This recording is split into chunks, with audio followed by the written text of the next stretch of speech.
Welcome to the HR Tech Nexus Podcast, the go-to resource for small and mid-sized businesses ready to revolutionize recruiting and onboarding. Twice a week, we deliver actionable, budget-friendly tech strategies to help you compete for top talent globally without enterprise-level costs. If you're drowning in manual hiring tasks, battling compliance headaches, or stuck with clunky HR systems, you're in the right place.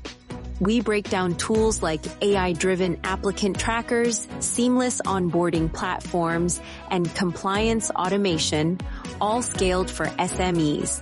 Join me as we unpack real-world strategies from HR leaders who've slashed time to hire, boosted retention, and built future-ready teams. Welcome back, everyone, to another deep dive here at HR Tech Nexus. This is actually our 14th one, and today we're going to be talking about something I think is just absolutely crucial for any small or medium-sized enterprise out there. Absolutely, yeah. We're going to be looking at how to really make the most of recruiting and onboarding using all the latest and greatest HR technology. It's a game changer, and I think a lot of SMEs out there, they know it's important, but kind of getting a grasp on it and how to leverage it effectively. Yeah. That's what we're diving into today. Yeah. And, you know, you're exactly right. This is a game changer, but it can also be a little bit overwhelming. Yeah, absolutely. For SMEs that are maybe working with more limited resources or they haven't really dived into the world of HR tech before. So what we're going to be doing today is really kind of unpacking all of that for you. And all of the insights, all the tips we're going to be sharing come straight from a great source. Top Recruiting Tech Trends for 2025. Essential Insights for SMEs. That's right. Published on HR Tech Nexus. Yeah. If you're listening to this and you haven't checked out that article yet, pause this, go find it on HR Tech Nexus, read through it, and then come back and we'll dive deep into it together. Absolutely, because we're going to give you that extra layer, the analysis and the context that I think you're really going to appreciate having read through it. Yeah, I think it's kind of like a cheat sheet almost.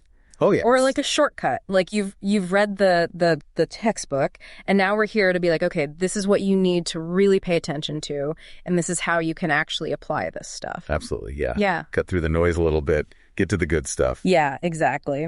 So our mission today is really simple. We want to extract the practical tips, the actionable advice that's going to show you, the listener, the real world benefits. And we're talking like, you know, you implement this and you will see a difference in your recruiting and onboarding. And we're talking specifically about SMEs here, right? Yeah, absolutely. Attracting great talent and getting them onboarded smoothly. And we're not going to be, you know, talking about kind of pie in the sky stuff. We're going to be getting really down to the nitty gritty, the stuff that you can actually use. The rubber hits the road stuff. Exactly. The rubber meets the road stuff. So, okay, let's jump right in. The source material kicks off by kind of setting the stage, right? Right. Highlighting a pretty significant shift in the whole recruitment landscape that's happening that SMEs really need to be aware of as we move closer to 2025. Yeah, and it kind of goes without saying these days, the world of work is evolving so rapidly, and we're seeing this accelerated adoption of technology. And that's great, but the challenge for a lot of SMEs is how do we keep pace? How do we make sure that we're not getting left behind, especially when we might not have those resources, the huge budgets that some of the larger enterprises have? Yeah, and that's exactly what the source material really gets into. It's like, okay, you don't have to be a massive corporation to leverage this stuff effectively. Right. You know, even with those limitations that you were just talking about, like, you know, budget considerations, implementation considerations, all of that, the latest recruiting technologies can really make a huge difference. And I think that's what's really exciting about this. This isn't about, you know, just playing catch up or doing what the big companies are doing. This is about using these technologies in a way that's actually tailored to your advantage as an SME. Exactly. So it's about kind of finding those tools that fit your needs and that you can implement without having to kind of, you know, completely overhaul your entire system. Right. So one of the things that the source material really emphasizes that I think is really important is this idea of embracing technologies like AI and automation, and that these things are becoming just essential for really creating a smoother, a more engaging experience for your candidates, which I think is what we all want. But that's how you're going to stand out. Yeah. That's how you're going to win in this environment. Because candidates have so much choice these days. Yeah, exactly. And we talk about AI and automation, and some people are like, oh, that sounds so impersonal, right? Right. But it doesn't have to be. It's really about using it, again, to make things smoother and more efficient so that you can then focus on that human connection. Right. Mm-hmm. Absolutely. I mean, think about all those tasks, those repetitive tasks that recruiters and HR professionals are often bogged down with. Yeah. Things like screening resumes, scheduling interviews. Yeah. That's where AI and automation can really step in, take those things off your plate. Yeah. And then you have more time to, actually talk to the candidates, get to know them, really dive into their experience and their skills, right. and make sure that they're the right fit. Right. So it's not about replacing that human element. It's about freeing up your time to really focus on it. It's augmenting the human side. Yeah, exactly. So, okay, if we're talking about AI and automation, the source really flags AI-driven recruitment as a major game changer, and this is a quote, game changer for 2025. Yeah. And fundamentally altering how SMEs are finding, attracting, and retaining talent. And this is where I think it gets really exciting, because we've been talking about AI for a while now, but it was always kind of, oh, this is coming. This is on the horizon. Right. Now it's here. Yeah. And we're seeing these AI-powered platforms that are actually doing these tasks, Yeah, totally. We're seeing it in action. So it's not just like this hypothetical thing anymore. It's real. It's real, yeah. So talk to us a little bit about what are those platforms actually doing? So, I mean, you think about the traditional recruiting process. You've got a mountain of resumes. Someone has to go through those, try to pick out the best ones. Yeah. AI can do that so much faster, so much more efficiently. Yeah. And not just based on keywords, but actually understanding the meaning of what's in that resume. Totally. And then you've got, scheduling those initial screening calls, maybe even doing those initial screenings through chatbots. Yeah. AI can handle that. Yeah. And then even suggesting the best candidates for particular roles based on all the data that it's able to analyze. So really taking away that initial legwork. Absolutely. And making it so much more efficient. Yeah. And the source outlines a few really tangible benefits for SMEs who are using AI. And the first one that they really point to is time and cost efficiency.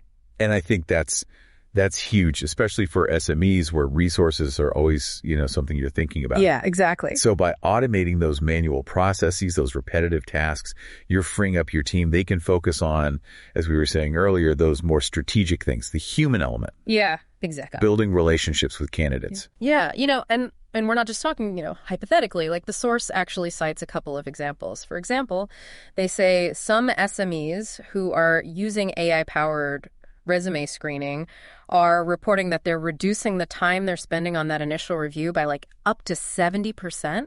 That's huge. I mean, that's time back in your days, time back in your week. You can actually get to those more meaningful tasks. Yeah. And that time that you're saving, I mean, it has an impact on your bottom line, right? Absolutely. Which for an SME is, always a major consideration. But beyond the cost saving, one of the things that I thought was really interesting that the source points to is this idea of improved candidate matching. That's where it gets really interesting, I think. Yeah. And they talk about how these algorithms can analyze skills and experience in such a granular way that they can sometimes identify really strong candidates that more traditional methods might overlook. Yeah, because you're able to look beyond just those surface level things. Right. Did they go to the right school? Right. Did they have the right job titles? You're looking at the actual skills and experience. And that ultimately leads to better long-term fits. Absolutely. Within your organization. So you're getting people who are not just, a good fit on paper, but actually good fit for your company culture, for the role itself. Yeah, and I think that's something that SMEs can really leverage because you have that unique culture, that environment. Yeah. And finding people who are going to thrive in that is so important. Yeah,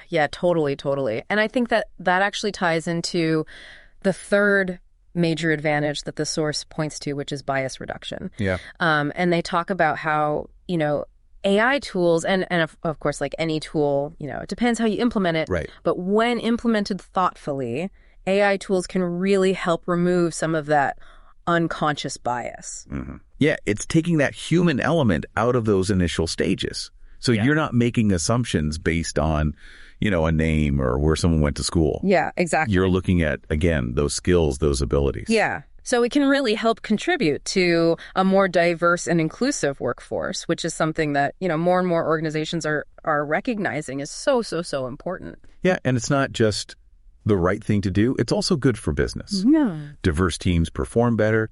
They innovate better. Yeah, absolutely. And I love that the source really kind of drives this point home by saying, the core takeaway here is that strategically investing in AI-driven recruitment can genuinely give your SME a competitive edge. That's right. In attracting and retaining top talent. And I think that's something that maybe 5-10 years ago people would have scoffed at. Right. Like, oh, AI, that's for the big companies. Right. But now it's accessible to SMEs. Yeah, totally.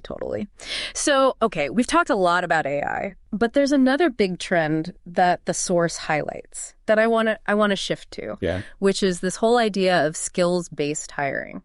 Which is something I'm really passionate about, actually. Oh, tell me why. Well, because I think it really gets to the heart of what are we actually trying to achieve when we're hiring? Yeah. We're trying to find people who can do the job. Right. Yeah. And so often we get caught up in those traditional qualifications. Do they have the right degree? Right. Did they go to the right school? Yeah. But that doesn't necessarily tell you if they can actually do the work. Yeah, it doesn't tell you the whole story. Right. And skills-based hiring is about shifting that focus, looking at what can they do? Yeah. What are their capabilities? Yeah. What problems can they solve? And I think that's a much more effective way to hire. So you're basically saying, and I think this is what the source is also saying, that it's this movement away from really focusing solely on those formal qualifications and really, really valuing what a candidate can actually do. Okay. And the problems that they can solve. And I think that's something that SMEs are uniquely positioned to leverage. Oh, okay. Tell me more about that. Well, because SMEs are often, more agile, they're more adaptable. Right. They don't have those rigid hierarchies. Yeah. And so they can be more open to candidates who maybe don't have that traditional background, but have those skills. Yeah. Have that drive, have that passion. Yeah. And they're not necessarily looking for somebody to just, check boxes. Right. They're looking for people who can actually contribute. Yeah. And who can come in and make a difference, right? Yeah. So the source highlights like a few key advantages of this approach. And one of the things that they point to that I think is really important for SMEs is that it gives you access to a wider talent pool. Yeah, absolutely. Right. You're not limiting yourself to just those people who went to the right schools, who have the right degrees. Yeah. You're opening it up to a much broader range of candidates. Okay. Yeah. Yeah. And we were talking about diversity earlier, and I think this is another area where skills-based hiring can really help promote diversity. Yeah.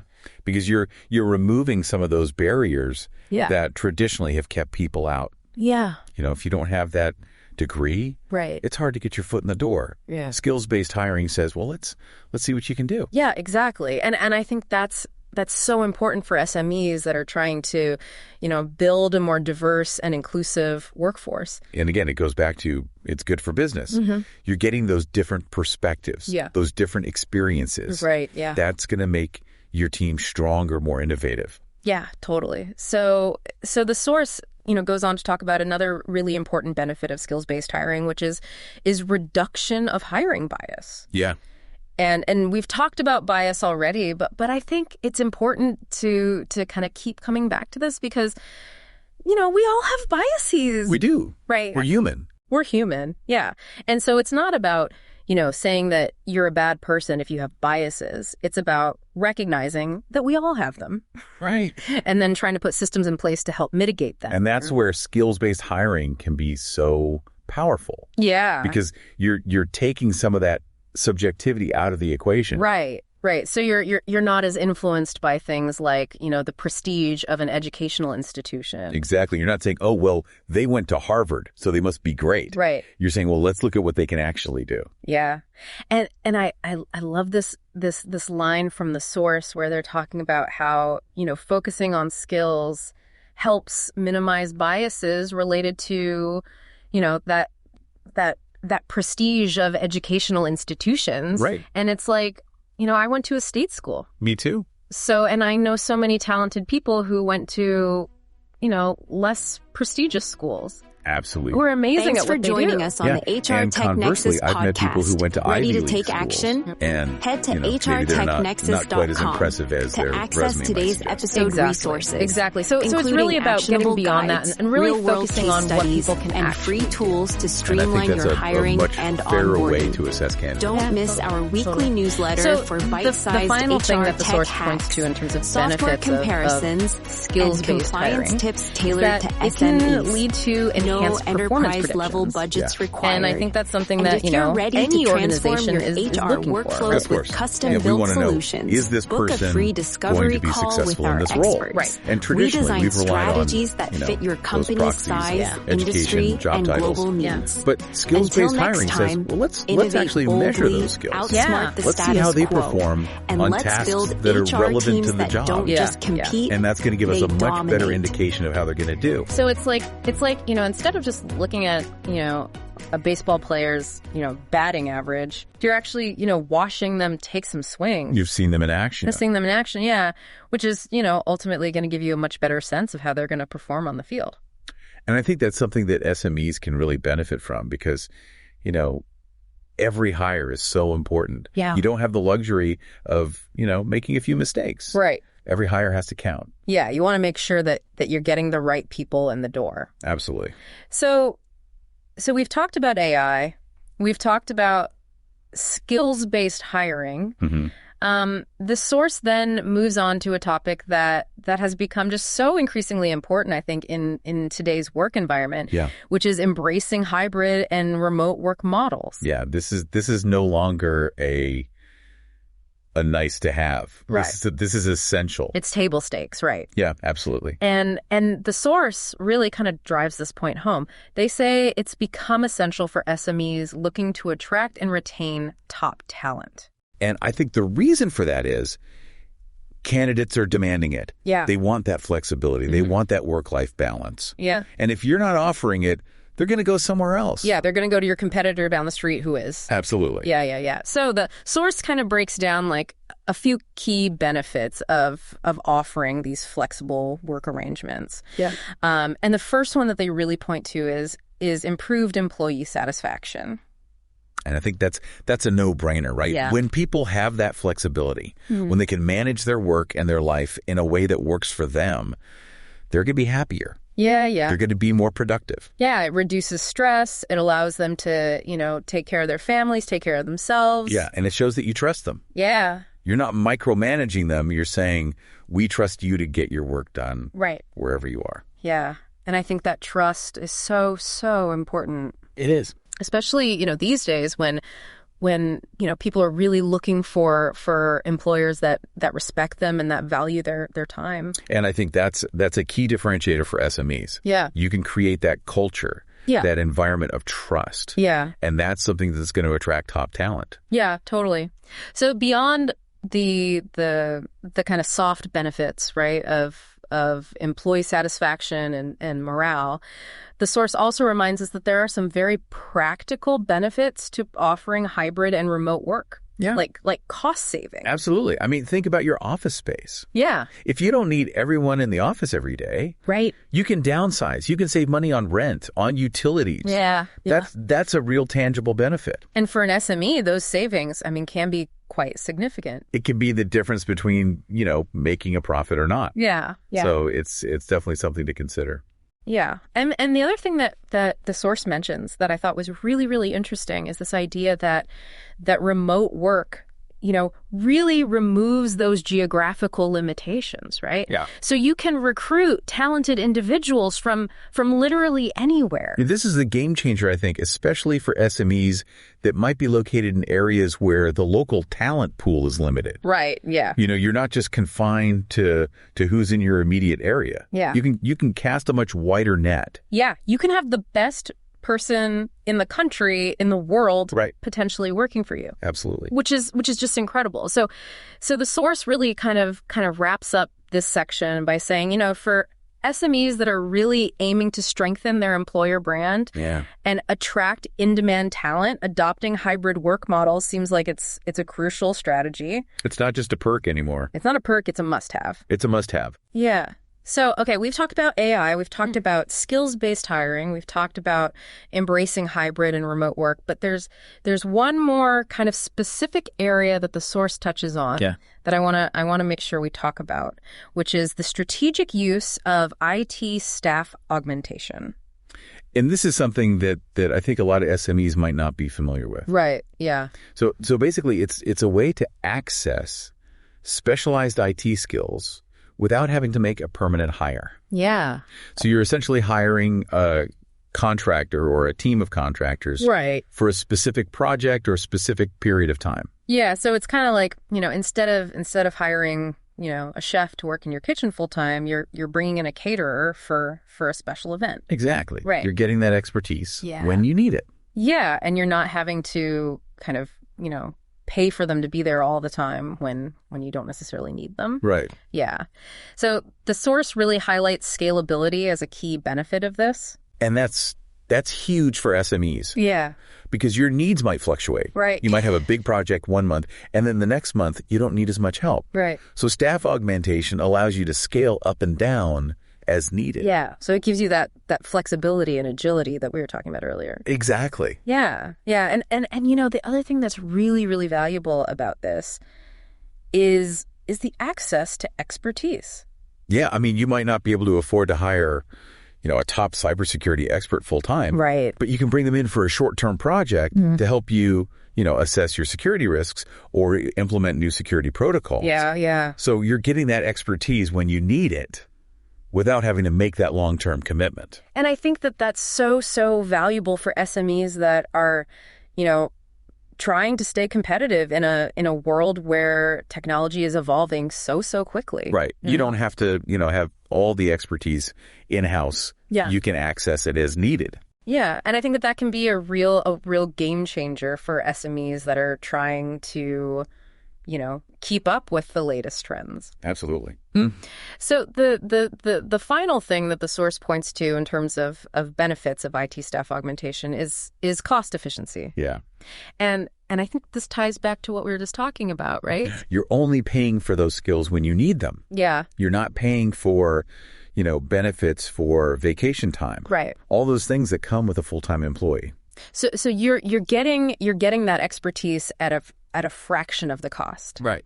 Potentially, right. Potentially, yeah. And for an SME, that's huge. So the source really kind of concludes this section by saying, for SMEs that are striving to stay competitive in a landscape this is just constantly evolving, right, partnering with IT staffing providers seems like a really, really smart way to go. And there's so many great providers out there now. Yeah. Who specialize in this. Mm-hmm. So you can find the right fit for your needs. Yeah. You can find people who have the specific skills and experience that you're looking for. So it's not just about kind of, throwing a dart at a board and hoping for the best. Right. You can really, really be strategic about it. It can be targeted. Yeah. So, okay, we've talked a lot about attracting talent, but, once you've attracted them, you got to keep them, right? And so the source also highlights this really, really critical importance of building a strong employer brand. Yeah. And they say that this is especially important for SMEs. Especially when you're competing with those big companies, the companies that have, the name recognition, the big budgets. Yeah. You have to tell your story. Yeah. You have to show what makes your SME unique. Yeah, and what makes it a great place to work. Absolutely. Yeah. So the source, they provide a few key strategies here for really building that strong employer brand. And the first one that they talk about is clear and consistent messaging. And this is so important because you're not just, putting out random messages here and there. Right. You have to have a cohesive story. Yeah. You have to be clear about what is your mission? Yeah. What are your values? Yeah. What do you stand for? What do you stand for? Yeah. And why should someone want to work for you? Yeah. And I think one of the things that SMEs can really, really leverage here is that they can be more authentic, right? Absolutely. Because they're not beholden to, some corporate overlords who are, dictating what the message has to be. They can be real. They can be real. They can show their personality. Yeah. And I think that that's something that really, really resonates with job seekers these days. It does. Yeah. People want to work for companies that they believe in. Yeah. Companies that they feel aligned with. Yeah. Yeah. So beyond that clear and consistent messaging, the source also talks about this idea of employee advocacy. And this is so powerful. Yeah. Because it's not just you saying how great your company is. Yeah. It's your employees saying it. Right. And people trust that more. Yeah, they trust those authentic voices. Absolutely. Yeah. So encourage your employees to share their experiences, to talk about what they love about working for you. Yeah. Yeah. And there are so many different ways to do this, right? There are. You can, encourage people to share their stories on social media. Yeah.